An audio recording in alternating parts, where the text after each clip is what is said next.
Hello everyone, myself Santosh Chaube. This is very bright and pleasant morning. I am very happy and excited to share this video with you because I am on the Kalangut beach of Goa, called as the Queen of Beaches. मैं इस समय गोवा के कैलंगुट बीच पर हूँ जिसको जिसको बालुका तटों की रानी कहा जाता है। सबसे पहले तो बता दूं कि बीच का मतलब देखो होता है कि समुंदर के किनारे वह बालू का स्थान या वह पत्थर या कंकड़ का स्थान जहाँ पे लोग जो है आ जा सकते हैं। मैं आपको बताना चाहता हूँ कि अगर हम लोग बात करें इस कैलंगोट बीच की, तो इस कैलंगोट बीच को सबसे पहले बताना चाहूँगा कि क्यों कहते हैं इसे बीचों की रानी। It is not that is the longest beach of the world. इसका मतलब ये नहीं है कि दुनिया का सबसे लंबा बीच है। आपको बताना चाहूँगा कि दुनिया का सबसे लंबा जो बीच है वह आपका ब्राज़ील का पैरो दी कैसिनो है, जिसकी लंबाई लगभग 250 किलोमीटर है। अगर भारत की बात करेंगे तो भारत का भी सबसे लंबा बीच नहीं है। भारत का सबसे लंबा बीच जो है वह आपके चेन्नई के पास मेरेना बीच है, और खुद आपका यहाँ पे गोवा में जो कोलाबा बीच है वह भी इससे लंबा है। गोवा जिसका 160 किलोमीटर लंबी इसकी तटरेखा है, यहाँ पे लगभग 35 बीच हैं, लेकिन इस बीच की जो है बात ही अलग है। यहाँ पे आप देख सकते हो कि यहाँ पे अरब सागर के ठीक आपको जहाँ अरब सागर है, और अरब सागर में ठीक यहाँ पर देखो एक पहाड़ है, और पहाड़ से जो है अरब सागर टकरा रही है। निश्चित रूप से यह एक breathtaking and panoramic views को जो है प्रदर्शित कर रहा है। मैं आपको ये भी बताते चलूँ कि यहाँ पे जो आपका कैलंगोट बीच है, जिसको बीचों की रानी कहने का कारण और भी है, यहाँ पर वाटर स्पोर्ट्स आपको देखने को बहुत अधिक मिल जाएंगे। और सबसे बड़ी बात कि गोवा के बारे में जो लोगों को जानकारी है कि फैमिली के साथ आप वहाँ पे नहीं आ सकते हो, मैं आपको बताना चाहूँगा कि I am with my family and this is family friendly beach and hotels are not too much expensive here. यहाँ पे जो होटल हैं वो बहुत ज़्यादा महंगे नहीं हैं, और बीच की जो सुंदरता आप देख ही रहे हो। तो आपको यहाँ बताना मैं चाहूँगा कि if you ever visit in Goa, I would like to strongly recommend you to visit Calangute beach. जब कभी भी आप गोवा पे आइए तो अपने परिवार के साथ में, तो परिवार के हिसाब से यह बीच बहुत ही बढ़िया है। आपको मैं यहाँ पे पीछे आप देख रहे हो, यह अरब सागर है, और यह अरब सागर कोई मामूली सागर नहीं है। इसके पीछे मैं आपको बताना चाहूँगा कि बहुत सारी बातें हैं। सबसे पहले तो बताना चाहूँगा कि Arabian Sea is the 4th largest sea of the world. यह दुनिया का चौथा सबसे बड़ा सागर है। दुनिया का सबसे बड़ा सागर फिलीपींस सी, इसके बाद आपका कोराल सी, तीसरे नंबर पे अमेरिकन मेडिटेरियन सी है, और चौथे नंबर पर अरेबियन सी है। Some person must be confused by my propositions, by my statement. जो मैं कह रहा हूँ इससे कुछ लोगों को आपत्ति हो सकती है। वो कह सकते हैं कि 4th लार्जेस्ट किस प्रकार से है। मैं आपको बताना चाहूँगा कि शायद आपको ओशन और सी के बारे में डिफरेंस पता नहीं है। देखिए, ओशन जो है या हमारे पृथ्वी का वह जलमंडल है जो सबसे बड़ा है, और इसकी संख्या जो है 5 है, and they all are interconnected. लेकिन जब हम लोग समुद्र की बात करते हैं तो सागर की संख्या जो है 100 है, और यह जो महासागर है उसी का एक भाग होता है सागर, जहाँ पे महासागर किसी स्थान पे जाकर के आपको खत्म हो रहा है, जहाँ पे उसको स्थलमंडल मिल जाता है, तो वहाँ पे लोकल जो उसका इम्पोर्टेंस है उसका स्थान पे उसका नाम रख दिया जाता है। जैसे यह दुनिया की बात करेंगे तो दुनिया के 9 देशों को अरब सागर का जो है जल उसको स्पर्श करता है, और इसमें से जो यमन है, ओमान है, आपको इसी प्रकार से भारत, पाकिस्तान, ईरान, सेशल्स, आपका सोमालिया। तो इस कारण से मैं बताना चाहता हूं कि जो अरब के लोग हैं, यहाँ पर व्यापारी मुख्य रूप से इसका बहुत सारा इस्तेमाल करते थे। इस कारण से इसका नाम अरेबियन सी रखा गया। मैं आपको यहाँ पर एक बात बताऊं कि जो यह अरब सागर है, this is the 4th largest sea of the world. साथ ही साथ अगर हम लोग OMZ की बात करेंगे, ऑक्सीजन मिनिमम जो जोन है, तो OMZ के हिसाब से यह दुनिया में इसका स्थान तीसरा आता है। OMZ का मतलब मैं बताना चाहूँगा आपको कि समुद्र में 200 मीटर से लेकर के 1500 मीटर के बीच में कुछ ऐसे स्थान है जहाँ पे आपको ऑक्सीजन नहीं के बराबर होता है, जहाँ पे ऑक्सीजन जो है लगभग 5 आपको मिलीलीटर प्रति लीटर के हिसाब से होता है, और ऑक्सीजन जहाँ पे कम होगा वहाँ पर एनरोबिक ऑक्सीडेशन, जो एनरोबिक जो ऑक्सीडेशन वाले जो माइक्रोब्स होंगे उनको छोड़ करके बाकी जीव जो है वहाँ पर नहीं मिलेंगे आपको। मैं बताना चाहता हूँ कि यह अगर इसकी बात करेंगे तो आपको पैसिफिक सी जो प्रशांत महासागर है, प्रशांत महासागर के पश्चिम तट पर जो आपका पेरू है और जो चिली है उसको वहाँ का क्षेत्र और साथ ही साथ सेंट्रल अमेरिका का जो क्षेत्र है उनको छोड़ दिया जाए, तो इसके बाद अरेबियन सी में आपको एक जोन मिलेगा जिसका नाम है OMZ, oxygen minimum zone. Oxygen minimum zone का बहुत इंपॉर्टेंस है जियोग्राफी के हिसाब से, क्योंकि जहाँ पर ऑक्सीजन मिनिमम जोन होता है उसका मतलब ये होता है कि वहाँ पर न्यूट्रिएंट्स भारी मात्रा में है, तो वहाँ पर डीऑक्सीजनेशन की क्रिया बहुत ज़्यादा होगी, मतलब वहाँ पर ऑक्सीजन आपको नहीं मिलेंगे। दूसरी जो बात है वो यह है कि ग्लोबल वार्मिंग के इफेक्ट के कारण से भी डीऑक्सीजनेशन की क्रिया बहुत ज़्यादा हो रही है, क्योंकि अगर जब पानी गर्म होगा तो पानी गर्म होने से वहाँ पर ऑक्सीजन की मात्रा में भी कमी आ जाती है। तो यहाँ पे मैं बताना चाहूँगा कि जो आपका अरब सागर है, अरब सागर में जो दुनिया का तीसरा ऑक्सीजन मिनिमम जोन है, इसके पीछे जो कारण है वह यह है कि over use of it. Bharat की बात कर लें हम लोग तो भारत के हिसाब से यह व्यापारिक रूप से या फिर सामरिक रूप से आइदर स्ट्रेटेजिकली और economically it is very important. Bharat के बारे में आपको बताना चाहूँगा कि almost 90% of trade by volume and 70% by value.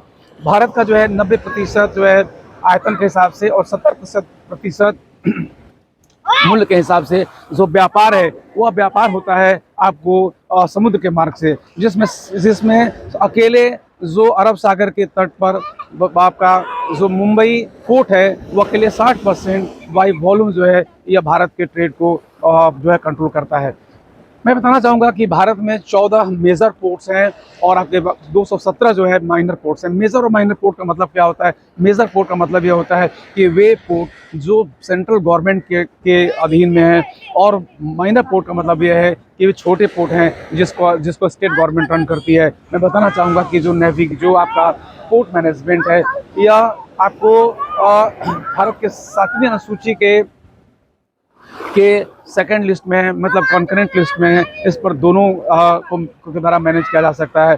तो आपको बताना चाहूँगा कि जो आपका बड़े पोर्ट हैं उसमें से 14 में से जो 8 पोर्ट हैं वे आपको अरेबियन सी के पास है। साथ ही साथ मैं बताना चाहूँगा आपको कि जो अरेबियन सी है, जो अरब सागर है, इस अरब सागर को अगर हम लोग देखें तो सामरिक रूप से अगर बात करें, स्ट्रेटेजिकली बात करें तो भी बहुत इंपॉर्टेंट है। चाहे यूरोप से आना हो आपको, या फिर अरब के देशों से आना हो, या फिर पाकिस्तान के कराची की ओर से आना हो, तो आप इसी सागर के माध्यम से यहाँ पे आ सकते हो। बात अब व्यापार की हो रही है तो मैं बताना चाहूँगा कि right from the first urban civilisation of India, that is Indus Valley civilisation, this was the main sea trade route for Indians. Bharat की बात करें तो भारत की जो प्रथम नगरीय सभ्यता है जिसका नाम है सिंधु घाटी सभ्यता, उस सिंधु घाटी सभ्यता के लोग जो है वह स्थल मार्ग से व्यापार तो करते ही थे, साथ साथ समुद्री मार्ग से व्यापार करते थे। और समुद्री मार्ग से व्यापार करने का उनका जो सबसे बड़ा जो मार्ग था वही था अरब सागर। और इसका सबसे बड़ा प्रमाण आपको बताऊंगा कि सबसे बड़ा प्रमाण यह है कि लोथल, जो गुजरात के काठियावाड़ तट पे है, अरब सागर के तट पर, वहाँ पर एक बहुत बड़े गोदीबाड़ा का प्रमाण जो है प्राप्त हुआ है। साथ ही साथ बहुत सारी ऐसे बहुत सारे जो है वो मुहरें मिली हुई हैं जिन मुहरों पर विदेशी प्रमाण उपलब्ध है, और ये सब वो स्थल हैं जो आपको अरब सागर के तट पर हैं। खासतौर से गुजरात में सिंधु घाटी सभ्यता के लगभग 200 स्थल जो है वो प्राप्त हुए हैं। इसी तरीके से बताना चाहूँगा कि जब हम समय आगे बढ़ता है तो वैदिक युग में भी अरब सागर के द्वारा मार्ग से व्यापारियों के आने जाने का जो है उल्लेख मिलता है। जब हम आते हैं आपको आगे की ओर तो बताना चाहूँगा कि जो चोल साम्राज्य है, चोल साम्राज्य ने समुद्र पर बड़ा ही अच्छा नियंत्रण स्थापित किया था। और हालांकि बंगाल की खाड़ी से इनका संबंध रहा है, अरब सागर का संबंध नहीं रहा। लेकिन अगर हम मध्यकाल में आते हैं तो बताना चाहूँगा कि मध्यकाल में मराठों ने समुद्र पर बड़ा ही अच्छा प्रभुत्व स्थापित किया था, जिसमें कान्हाजी आंग्रे उनका जो एक सरदार था। उन्होंने समुद्र पर बड़ा ही अद्भुत तरीके से यहाँ पे वर्चस्व कायम करने की कोशिश की। हालांकि बाद में उनको अंग्रेजों के हाथों से पराजय का सामना करना पड़ा। साथ ही साथ बताना मैं चाहूँगा कि जो आपके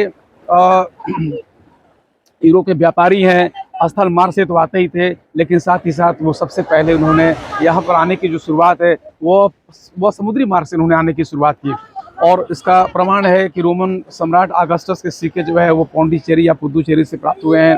साथ ही साथ बताना मैं चाहूँगा कि जो अरब के जो आपके अरब सॉरी जो यूरोप के व्यापारी हैं, यूरोप के व्यापारी के आने के पहले यहाँ पे भारत में पहले यहाँ पे अरब के व्यापारी पहले यहाँ पे आए और यह भी अरब सागर के माध्यम से ही आए थे।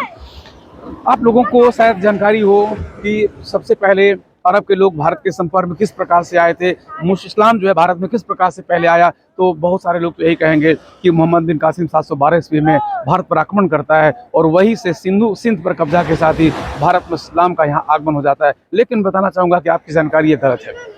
भारत में सबसे जो प्राचीन मस्जिद है वह 629 ईस्वी का है, जिस मस्जिद का नाम है आपका चिरामन जुमा मस्जिद। यह आपके केरल के त्रिशूर जिले में स्थित है और इस मस्जिद का जो निर्माण कराया था वह एक आपका जो है वह एक मुस्लिम व्यक्ति था और उसने यहाँ पे इस्लाम का प्रचार करने का जो है काम किया।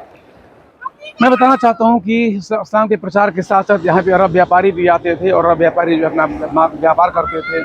लगभग 100 साल तक अरब व्यापारियों के भारत के पश्चिम तट पर अरब सागर के माध्यम से व्यापार करने के बाद यहाँ आपको मुस्लिम जो है वो विजेता आते हैं और भारत में राजनीतिक शक्ति को प्राप्त करने की वो कोशिश करते हैं और इस कोशिश में धीरे धीरे वो सफल भी हो जाते हैं। मैं आपको बताऊँ कि जिस भारत के बारे में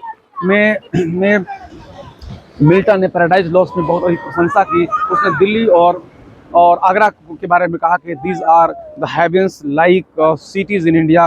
ये भारत में स्वर्ग की तरह के शहर हैं। मैं बताना चाहता हूँ कि जिन मुगलों के कारण से यह संभव हो पाया था वो उन मुगलों का जो है यह मुख्य व्यापारिक मार्ग था। 1573 ईस्वी में अकबर ने गुजरात की विजय की थी ताकि उसको समुद्र का या अरब सागर का एक्सेस मिल जाए और बाद में समुद्र का व्यापार जो है बहुत फला फूला, फलने फूलने कारण से जिस कारण से जो मुगल हैं वो एक समय ऐसा आया कि जब दुनिया में उनका साम्राज्य का जो डंका है पूरे विश्व में बज गया और भारत 1750 ईस्वी के आसपास भारत जो है दुनिया का जीडीपी के आधार पर नंबर 1 देश हो गया था। यदि हम लोग वाशिंगटन पोस्ट में छपे हुए मेडिसन रिपोर्ट की बात करें तो भारत की जीडीपी 1750 में लगभग 9,200 आपके करोड़ डॉलर थी, जो चाइना से भी ज़्यादा थी। मतलब भारत उस समय दुनिया का नंबर 1 देश था। फिर अगर अरब सागर की बात हो रही है तो मैं आपको ये भी बता दूं कि यहाँ पे सबसे पहले अगर पुर्तगाली सबसे पहले यूरोपीय व्यापारियों की बात करें तो यहाँ पे वास्को ड गामा आया 20 मई 1498 को और वह कालीकट आया था। और उसके बाद उसके आने के बाद पुर्तगालियों ने भारत के का जो क्षेत्र है या भारत का जो है जो आपका पश्चिमी तट है उस पश्चिमी तट पर उन्होंने फिर 1510 ईस्वी में गोवा पर कब्जा जमाया। इसके बाद उन्होंने दमन और दीव और बाद में जो नागर हवेली है उसको उन्होंने मराठों से दोस्ती में प्राप्त किया था और जो नागर हवेली को और दादर को जो है उन्होंने खरीद लिया था। लेकिन 1818 में जब तृतीय आंग्लो मराठा युद्ध होता है और उस युद्ध में ये लोग पुर्तगाली लोग हार जाते हैं, आंग्लो मराठा युद्ध होता है, उसमें जब मराठी लोग हार जाते हैं तो मराठों के हारने के बाद पुर्तगालियों का यह संपूर्ण रूप से इस पर कब्जा हो जाता है। पुर्तगालियों का जो साम्राज्य है ये 1505 में भारत में स्थापित हुआ। इसका नाम था स्टोडाटा इंडिया। पहले से राजधानी थी कोचीन, बाद में इसकी राजधानी जो है वह हो गई आपको 1530 में राजधानी हो गई आपकी ओल्ड गोवा या साउथ गोवा। फिर इसके बाद इन्होंने नोवा गोवा, जहाँ पे कैलंगट बीच है, इस नोवा गोवा में इन्होंने अपनी राजधानी को स्थानांतरित कर लिया था। पुर्तगालियों ने भारत में लगभग 450 साल तक शासन किया, लेकिन जब अंग्रेज लोग यहाँ से चले गए, we requested them to go back to their country. हमने उनसे अनुरोध किया कि अपने देश चले जाएं, लेकिन वो जाने को तैयार नहीं हो रहे थे। और उसका परिणाम यह हुआ कि जो आपका दादर नगर हवेली है वहाँ पे जो राष्ट्रवादी लोग थे उन्होंने पुर्तगालियों को वहाँ से मार के भगा दिया और 2 अगस्त 1954 को उन्होंने दादर और नगर हवेली को मुक्त करा लिया था। हालांकि भारत की सरकार ने वहाँ पे तुरंत उस पर कब्जा नहीं शो किया। बाद में एक संधि हुई। भारत गुजरात में IAS अधिकारी थी आपके KG बदलानी, उनको 1 दिन का प्रधानमंत्री बनाया गया था दादर नगर हवेली का। और इसके बाद भारत की सरकार के साथ में उन्होंने समझौता करके उसको ट्रांसफ़र कर दिया। 10वें संविधान संशोधन के माध्यम से दादर और नागर हवेली को भारत का एक संघ शासित प्रदेश घोषित कर दिया गया था। लेकिन इसके बावजूद भी दीव, दमन और गोवा पुर्तगालियों के पास थे। भारत की सरकार ने उनसे रिक्वेस्ट किया जाने के लिए कि मान नहीं रहे थे। अंत में भारत सरकार ने निर्णय किया कि we shall conduct an operation against Portuguese, क्योंकि सब अरब सागर में भारत के जहाज आते थे तो किसी न किसी बहाने से पुर्तगाली लोग जो उन पर निशाना साध देते थे। और इस प्रकार से 18 दिसंबर 1961 को ऑपरेशन विजय चलाया गया और 19 दिसंबर 1961 को गोवा को पूर्णतः से मुक्त करा दिया गया। और यही कारण है कि 19 दिसंबर को हम लोग प्रत्येक वर्ष गोवा लिबरेशन डे के रूप में मनाते हैं। बाद में 12वें संविधान संशोधन के माध्यम से गोवा दमन दीव का एक नया संघ शासित प्रदेश घोषित कर दिया गया। 1987 तक गोवा दमन दीव एक संघ शासित प्रदेश थे, लेकिन 1987 में गोवा दमन दीव रीऑर्गेनाइजेशन एक्ट पास किया गया और दीव और दमन को एक संघ शासित प्रदेश घोषित करके गोवा को भारत का एक नया राज्य घोषित कर दिया गया। मैं बताना चाहूँगा कि 2020 में 26 जनवरी 2020 को दमन दीव दादर नागर हवेली जो इसके आपको पुर्तगालियों के अधीन थे उनको एक नया संघ शासित प्रदेश घोषित कर दिया गया है। सिलवासा उसकी राजधानी रखी गई है और गोवा जो है वो 1987 में भारत का 25वां राज्य बन गया था। गोवा के बारे में थोड़ा सा बता दूं कि देखिए गोवा भारत का सबसे छोटा स्टेट है। लगभग 3500 स्क्वायर किलोमीटर में यह फैला हुआ है। इसका क्षेत्रफल जो है लगभग 3500 स्क्वायर किलोमीटर है। और अगर हम बात करें गोवा के बारे में तो पर कैपिटा इनकम के हिसाब से गोवा एक भारत का एक बड़ा ही समृद्धशाली राज्य रहा है। लेकिन यह स्थिति जो है 2004 से लेकर के 2019 तक बनी रही। Goa was on the top.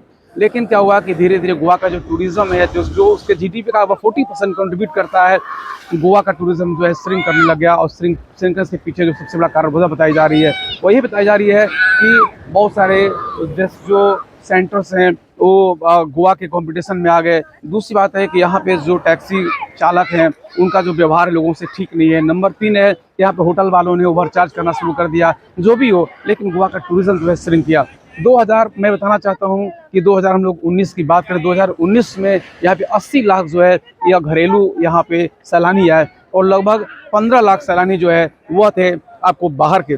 लेकिन अगर हम 2023 की बात करें तो 2022-23 में यहाँ पे जो सैलानियों की संख्या रही वह डोमेस्टिक तो 80 लाख के 80 लाख रहे, लेकिन जो आपके विदेशियों की बात करेंगे तो घट करके मात्र 15 लाख हो गया। मतलब आपको बताना भी चाहूँगा कि लगभग 80% की गिरावट आई, लगभग 80% गिरावट आई। और जाहिर सी बात है कि गोवा जो है पर कैपिटा इनकम के हिसाब से भारत का अग्रणी राज्य नहीं है। 2021 से यह स्थान जो है सिक्किम के पास चला गया है। Now Sikkim is the leading state of India from the context of per capita income. तो ये आपको सब सारी बातें हैं, लेकिन मैं आपको जो बताना चाहता हूँ सबसे बड़ी बात वो ये बताना चाहता हूँ कि देखिए आप यहाँ पे गोवा के बारे में मैं भी बहुत गलत जानता था। मैं सोचता था कि यहाँ पे हर तरफ जो है लोग परिवार के हिसाब से नहीं होते। लोग यहाँ जहाँ कहीं देखो लोग जो है अल्कोहल का कंजप्शन करते मिलेंगे। लेकिन मैं आपको यहाँ पर दिखा देता हूँ, कहीं पर भी आपको सुबह हो या शाम, मैं यहाँ पे सेकंड डे यहाँ पे स्टे कर रहा हूँ, कोई भी आपको अल्कोहल का कंजम्पशन ऐसे खुले में देखने को नहीं मिलेगा। क्योंकि alcohol in the public consumption of alcohol in the public place is completely band here. यहाँ पे आप चाहे बीच हो चाहे कहीं भी हो, पब्लिक प्लेस में बैठ करके आप जो है वह नहीं पी सकते हो मदिरा, चाहे वो बियर ही क्यों ना हो। दूसरी बात यह है कि जैसा कि लोग यहाँ पे सोचते हैं कि यहाँ पे बड़ा ही नंगे धड़ंगे लोग रहते होंगे, बड़े ही बुरी तरीके से लोग रहते होंगे। आप देख सकते हो बड़ा ही लोग डिसेंट प्रकार के ड्रेस पहने हुए हैं। तीसरी बात है कि गोवा सिर्फ बीच के लिए नहीं, यहाँ पे बहुत सारी नदियाँ हैं और नदियों में जो है वह शाम का क्रूज़ होता है, वहाँ पे फैमिली के साथ आप जा सकते हो, जो बहुत ज़्यादा महंगा भी नहीं होता। नंबर 3, यहाँ चारों तरफ बहुत सारे पहाड़ हैं, बहुत सारी नदियाँ हैं। यहाँ पे दूध सागर नाम का एक बहुत ही बड़ा जलप्रपात है, लगभग 300 मीटर की ऊंचाई से गिरता है। तो कुल मिला जुला करके Goa is a very nice place to visit. आपको गोवा आने के लिए, बड़ा गोवा जो है आने के लिए सैलानियों के लिए एक बहुत ही सुंदर जगह है, फैमिली के हिसाब से भी है। और मैं यही करना चाहूँगा कि enjoy your life, and to enjoy your life it is very necessary that you must have some money. आपके पास पैसे होने चाहिए, इसके लिए आपको मेहनत करनी पड़ेगी, पढ़ाई करनी पड़ेगी। आप खूब पढ़ाई लिखाई करो, मेहनत करो और जीवन का आनंद उठाओ। Thank you very much everyone, thank you so much.